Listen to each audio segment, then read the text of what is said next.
আসসালামু আলাইকুম প্রিয় দর্শক, এটা হলো আমাদের রাজধানী আবদুল্লাপুরের অবস্থা। এটা হলো ব্রিজের নিচের অবস্থা।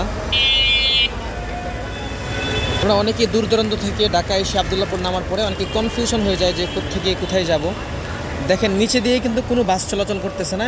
এই বাসগুলি ওরা আশুলিয়ার থেকে ওদিক থেকে এসে এদিক দিয়ে ঢাকাগামী হচ্ছে আর কি, ঢাকার দিকে চলে যাচ্ছে।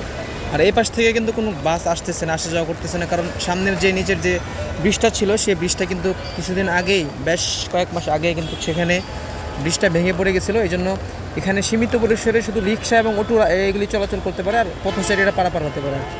আর আপনি এখান থেকে যদি কোনো আবদুল্লাপুর এসে ঢাকার দিকে যেতে চান, তাহলে সরাসরি এখানে দেখবেন ব্রিজের নিচে দিয়ে ফ্লাইওভারের উপরে উঠা যায়।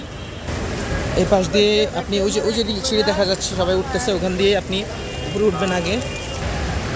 এটা হলো এই সিঁড়ি। এখানে যদিও যথেষ্ট পরিমাণ আলোর ব্যবস্থা নাই, একটু অন্ধকার হলে, একটু রাত হলে এখানে গুটগুটে অন্ধকার থাকে, যার কারণে ছিনতাইকারীরা যারা আছে তারা কিন্তু এখানে একটু রাত হলেই আপনাকে যদি একা পায়, তাহলে যে কোনো সময় আপনি ছিনতাইকারীর কবলে পড়তে পারেন। এই জন্যে খুব সাবধানে থাকবেন। এই পাশে যদি একা আসেন, সেটা আপনি একা আসবেন না, চাইলে দু একজন সাথে নিয়ে আসবেন এবং সতর্ক থাকবেন।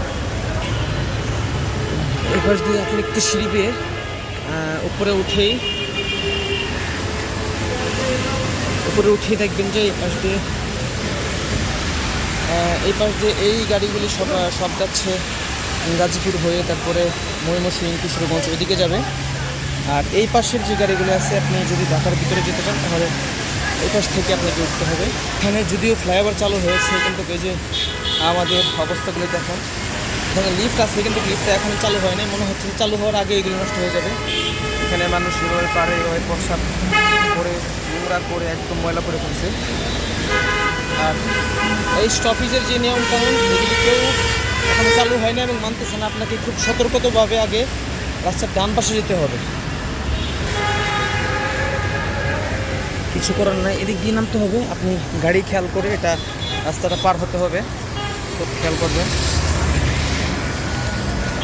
তারপরে আরেকটা বিষয়, এখানে কিন্তু অহরহ দিন দুপুরে আপনারা জানেন এখানে ডাকাতি হয়, ছিনতাই হয়। খুব সতর্ক আপনারা থাকবেন এখানে এসে, বিশেষ করে রাত্রি নিশীতে, বেশি রাত্রে অথবা যখন লোক সমাগম থাকে না, তখন এদিক দিয়ে আসা যাওয়ার চেষ্টা করবেন না, অন্য কোনো পথে বেছে নেবেন।